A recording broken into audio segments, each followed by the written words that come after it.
नमस्कार प्यारे विद्यार्थियों, आप सभी का बहुत बहुत स्वागत है। जैसे कि आप देख सकते हैं, आपके लिए मैं लेकर आ चुका हूं समाजशास्त्र विषय का पेपर। सारे मोस्ट इम्पोर्टेंट क्वेश्चंस, एक एक क्वेश्चन आपको मैं बताऊंगा। सारे के सारे आपकी परीक्षा से रिलेटेड होने वाले हैं। मतलब कि आपके सिलेबस पर आधारित मोस्ट इम्पोर्टेंट क्वेश्चन मैं बताने वाला हूं। तो चलिए बिना देर के स्टार्ट करते हैं समाजशास्त्र कक्षा 12वीं के अति महत्वपूर्ण प्रश्नों के उत्तर। देखिए प्यारे मित्रों, आपका पहला क्वेश्चन है, सही विकल्प चुनकर लिखिए में। जननांकिकी शब्द का प्रयोग सबसे पहले जिस लेखक द्वारा किया गया उसका नाम क्या है? तो उसका नाम है गुइलार्ड। गुइलार्ड ने जननांकिकी का सबसे पहले प्रयोग किया था। ठीक है, इसके बाद में नेक्स्ट आपका जो क्वेश्चन है वो इस प्रकार है। भारत में देखिएगा, भारत में राष्ट्रीय महिला आयोग की स्थापना किस सन में की गई थी? तो इसमें आपको याद रखना है 1992 में, 1992 में।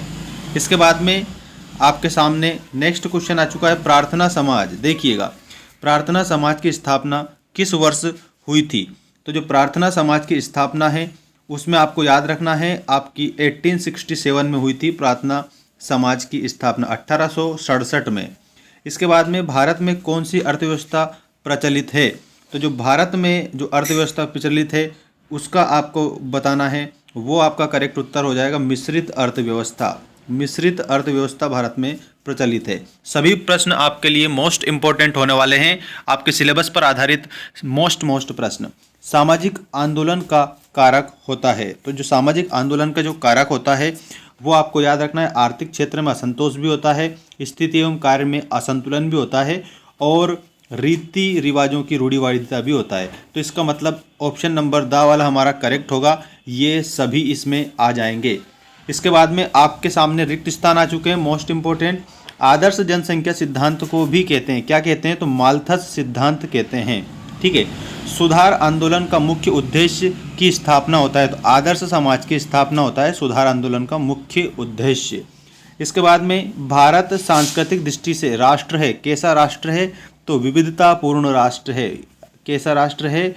विविधतापूर्ण। ठीक है, विविधतापूर्ण राष्ट्र है। तो इससे आप इसमें विविधतापूर्ण लिखेंगे। और इसके बाद में नेक्स्ट क्वेश्चन देखिएगा, औपनिवेशिक भारत में बहुत से जिलों का प्रशासन व्यवस्था द्वारा चलता था। किस व्यवस्था के द्वारा चलता था? तो जमींदारी जो व्यवस्था थी ना उसके द्वारा चलता था।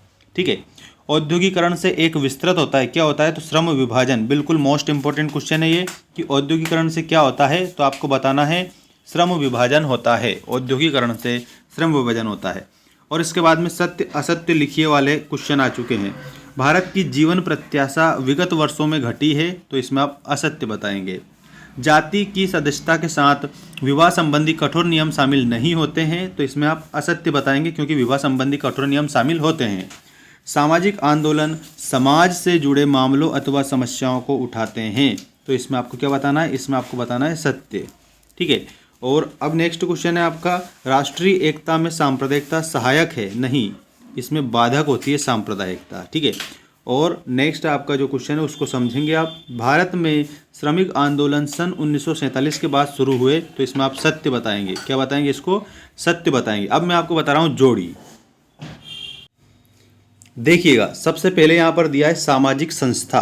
तो जो सामाजिक संस्था है ना, इसके आगे आपको विवाह लिखना है। विवाह एक सामाजिक संस्था के रूप में है। भारत के अल्पसंख्यक वर्ग के प्रथम राष्ट्रपति, बिल्कुल मोस्ट इंपोर्टेंट क्वेश्चन है आप लोगों के लिए। अल्पसंख्यक के वर्ग जो होता है उसके प्रथम राष्ट्रपति डॉक्टर जाकिर हुसैन थे। कौन थे?